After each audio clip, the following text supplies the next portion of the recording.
Captain Sarah Chen sat in the center of the neural disruption chamber, her wrists bound by energy shackles that would have liquefied the bones of any other species. The restraints hummed with enough power to incapacitate a Rigelian battle beast. Yet she sat perfectly still, her dark eyes studying the alien architecture with curious interest rather than terror. "Fascinating design," she remarked to the empty room, her voice carrying clearly through the surveillance system. "The geometric patterns suggest a civilization that evolved under a binary star system. The asymmetry must serve some functional purpose." Commander Zextul's four eyes narrowed as he observed from the control room. In his centuries of experience, prisoners typically spent their first hours screaming, pleading, or plotting escape. This human was analyzing interior design.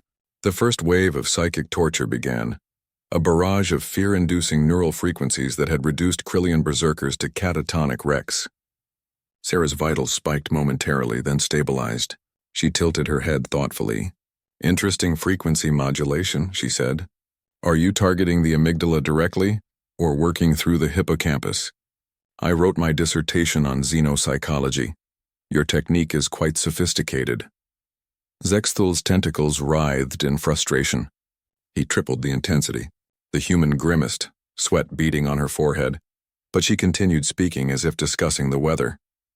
"The pain threshold manipulation is clever, but human neurology is remarkably adaptable. We evolved on a death world, Commander. Our ancestors survived ice ages, plagues, predators, and each other. We learned to endure. The torture intensified. Memory extraction probes pierced her consciousness, dragging forth images of Earth's destruction, her crew's death, her failure to prevent the Vorthan invasion. The neural feedback should have shattered her sanity. Instead, Sarah Chen began to laugh. "You want to know what you missed in your intelligence reports?" she asked, her voice growing stronger despite the agony. "Humans don't just endure pain, we weaponize it. Every scar teaches us. Every loss makes us more dangerous." She leaned forward, the energy shackles crackling against her wrists. "My grandmother survived the Chinese Cultural Revolution. My father lived through the water wars. My mother fought in the colonial uprising.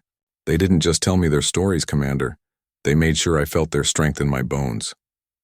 The psychic assault reached lethal levels. Any other species would have died. Sarah's heart hammered against her ribs, her nervous system screaming in protest, but something extraordinary happened. Instead of breaking, she began to adapt. "You know what your real mistake was?" she continued, her voice cutting through the torture chamber's hum.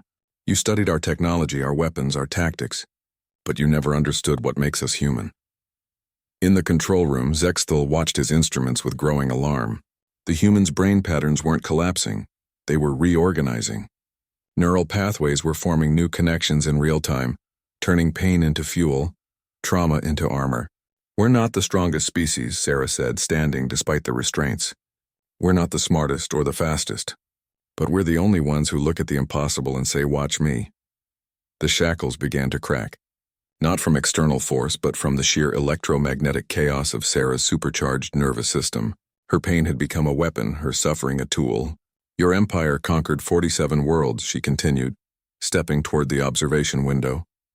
"Billions of beings who were stronger, more advanced, better armed than my species. But they all had one thing you exploited. They had a breaking point." The energy shackles shattered. "Humans don't break, Commander. We bend until we snap back twice as hard."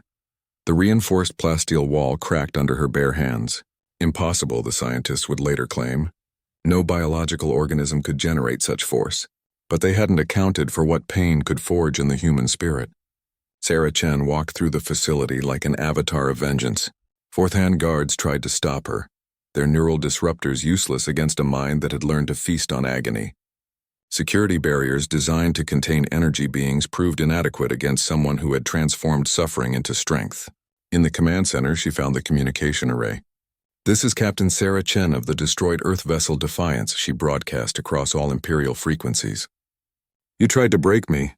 You tried to use my pain to crush my spirit. Thank you." Her laughter echoed through the speakers, a sound that would haunt Vorthan nightmares for generations. "You've just taught every human in the galaxy exactly how strong we really are. And now we know, if your torture couldn't break one of us, nothing can." The rescue ships arrived 3 days later to find the detention facility's entire command structure dead, and Sarah Chen sitting calmly in the commander's chair. having transmitted the location of every Vorthon military installation to the human resistance. When Admiral Rodriguez asked how she had survived, Sarah smiled, an expression that no longer looked entirely human. "They tried to break my spirit, Admiral.